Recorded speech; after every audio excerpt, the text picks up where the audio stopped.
Hello, আসসালামু আলাইকুম। চলে আসছি নতুন একটা ভিডিও নিয়ে। দেখো, আজকে বানাবো সবচেয়ে মজাদার ভর্তা।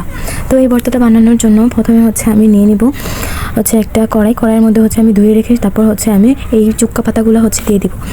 এই চুক্কা পাতাগুলো সুন্দরভাবে দিয়ে নেওয়ার পর এখন আমি ঢাকনা দিয়ে ঢেকে দেবো, যাতে কিছুক্ষণ এটা সুন্দরভাবে সিদ্ধ হয়ে যায়। এটাকে আগে সিদ্ধ করে নিতে হবে। এখন আমি সুন্দরভাবে ধুয়ে এখন ঢাকা দিয়ে দেবো। এই যে দেখো, আমি ঢাকনাটা দিয়ে দিলাম। ঢাকনাটা দিয়ে দেওয়ার পর এটা কিছুক্ষণ সিদ্ধ হয়ে যাবে। এখন ঢাকনাটা উল্টিয়ে এখন আমি দেখছি যে এটা প্রায় সিদ্ধই হয়ে গিয়েছে। সুন্দরভাবে এটা সিদ্ধ হয়ে যাওয়ার পর আমি একটু নাড়াচাড়া করে নিচ্ছি, যাতে সবগুলো একদম সুন্দরভাবে পানিগুলো, আমি কিন্তু এক্সট্রা কোনো এখানে পানি ব্যবহার করিনি। এই পাতা থেকে পানিটা বের হয়েছে। এই পানিটা একদম শুকিয়ে যাওয়ার পর এখন আমি একটা কড়াইয়ের মধ্যে দিয়ে দিচ্ছি একটু তেল দিয়ে আমি এখানে শুকনো মরিচগুলো ভেজে নেব। এখন আমি শুকনো মরিচগুলো দিয়ে নিলাম। শুকনো মরিচগুলো সুন্দরভাবে আমি ভেজে নিচ্ছি।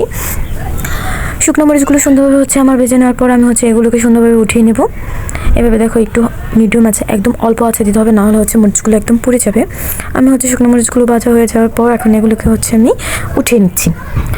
এর মধ্যে আমি আগে থেকে কেটে রেখেছিলাম পেঁয়াজ, রসুন, আমার এই ভর্তাটা করার জন্য যা যা লাগে। আমি ভর্তাটা আজকে ব্লেন্ডারে করব না, আজকে আমি এটাকে শিলপাটায় করব। আমি এগুলোর মধ্যে এখন শুকনো মরিচগুলো উঠিয়ে নিয়েছি। এখন এর মধ্যে দিয়ে দেবো পেঁয়াজ কুচি। পেঁয়াজ তোমরা ভেজে নিতেও পারো, আবার এমনিতে বাড়তে পারো। আমার ভেজে নিলেই স্মেলটা আমার একটু বেশি ভালো লাগে। এর জন্য আমি ওই শুকনো মরিচ ভেজে রাখার তেলের মধ্যে আমি পেঁয়াজগুলোকে সুন্দরভাবে ভেজে নিচ্ছি। পেঁয়াজগুলো আমার ভাজা হয়ে গিয়েছে। এখন আমি পেঁয়াজগুলোকে উঠিয়ে নিচ্ছি। পেঁয়াজ উঠিয়ে নেওয়ার পর এখন এর মধ্যে আমি দিয়ে দিচ্ছি রসুন কুচিগুলো। রসুন কুচিগুলো সুন্দরভাবে আমি ভেজে নেব। সুন্দরভাবে রসুনগুলোকে আমি সেমভাবেই 50% ভেজে নিয়েছি। এভাবে সবগুলো দেখো আমার মশলা রেডি হয়ে গিয়েছে। এখন আমি এগুলোকে বাটার জন্য আমি শিলপাটায় চলে যাচ্ছি। এই যে দেখো, আমার চুক্কা পাতাগুলো আমি একদম পানি ঝরিয়ে হাতে চেপে চেপে আমি সবগুলো রেডি করে নিয়েছি। এখন এর মধ্যে আমি প্রথমে দিয়ে দিচ্ছি রসুন আর পরিমাণ মতো লবণ। রসুন আর লবণগুলো সুন্দরভাবে পেস্ট করে এভাবে বেটে নিয়ে এর মধ্যে শুকনো মরিচ বেটে নিয়ে এখন আমি পাতাগুলো বেটে নিচ্ছি সুন্দরভাবে।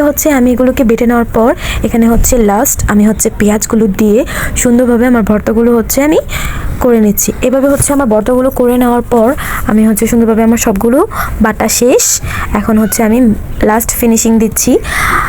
একদম আমার ভর্তা রেডি অলমোস্ট। আমি এখন ভর্তাগুলো সুন্দরভাবে পেঁয়াজের সাথে, পেঁয়াজগুলো আমি আদা বাটা করে রেখেছি। একটু একটু পেঁয়াজগুলো কম বাটা দিলে কামড়ে কামড়ে পেঁয়াজের কামড়টা লাগলে অনেক বেশি ভালো লাগে। এখন আমি সবগুলো ভর্তা একদম মিক্স করে নিচ্ছি। সবগুলো মিশিয়ে এভাবে দেখো আমার ভর্তাটা কতটা লোভনীয় লাগছে খেতে। আমার এই ভর্তা হলে আর কিছুই লাগে না। এভাবে আমি চুক্কা পাতা ভর্তা আর তোমরা তো দেখেছো আমি ডিম বোনা করেছি, সবগুলো একসাথে আমি করে নিয়েছি।